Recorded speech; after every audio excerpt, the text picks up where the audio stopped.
Shalom Bapak Ibu dan Saudara-saudari yang terkasih di dalam Tuhan Yesus Kristus. Bagaimana kabar hari ini? Semoga dalam keadaan baik dan sehat. Mari kita berdoa. Allah Bapa kami di surga, kami mengucap syukur hari baru yang Tuhan berikan untuk kami.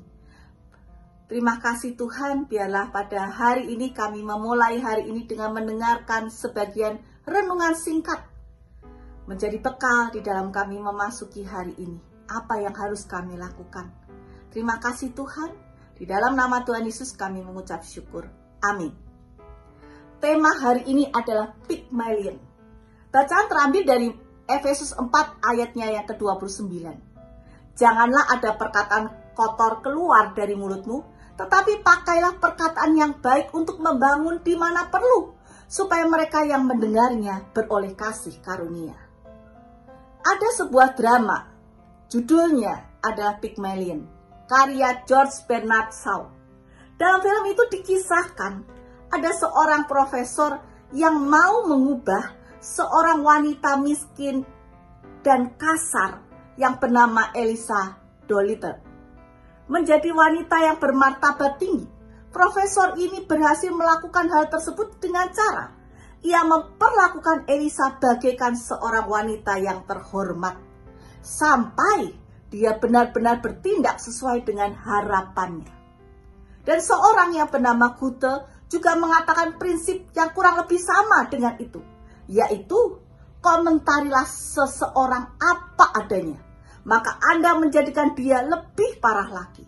Tetapi komentarilah seseorang dengan membayangkan dia menjadi pribadi yang dapat dia capai.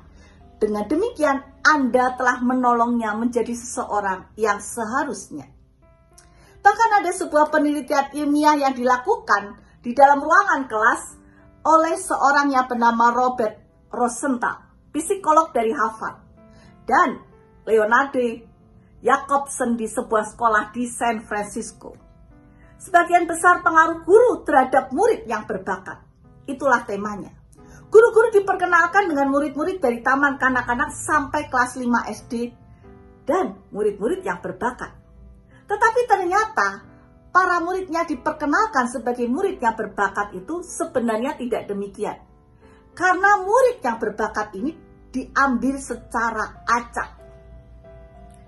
Dan setelah selesai mereka menjalani masa pembelajaran dan akhirnya ujian, dites kembali. Para murid yang diperkenalkan sebagai murid yang berbakat ini menunjukkan hasil yang mengherankan. Mereka tampil sebagai murid yang berbakat. Awalnya ada anak yang tampak acuh, tampak dingin, tampak tidak berbahagia, tampak tidak bersemangat untuk belajar.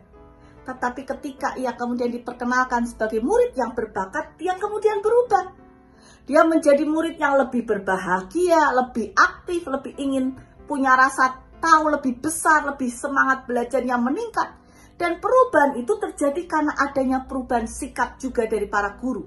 Di mana nada suara, ekspresi, sentuhan, ya sikap badan, perilaku para guru menunjukkan pengharapan, penghormatan kepada para murid yang berbakat. Sehingga hal itu mendorong sang anak untuk mengubah persepsi tentang dirinya sendiri. Dan seperti kisah-kisah yang tadi kita dengar, profesor dan juga guru, mari kita juga belajar untuk kita memposisikan diri kita. Bagaimana kita bisa menjadi profesor dan juga guru bagi sesama kita. Kita bisa membawa dampak bagi sesama kita. Sesama kita setelah mendengar perkataan dan perilaku kita, apakah sesama kita akan menjadi semakin sembuh atau justru semakin terluka? Semakin bahagia atau semakin sedih?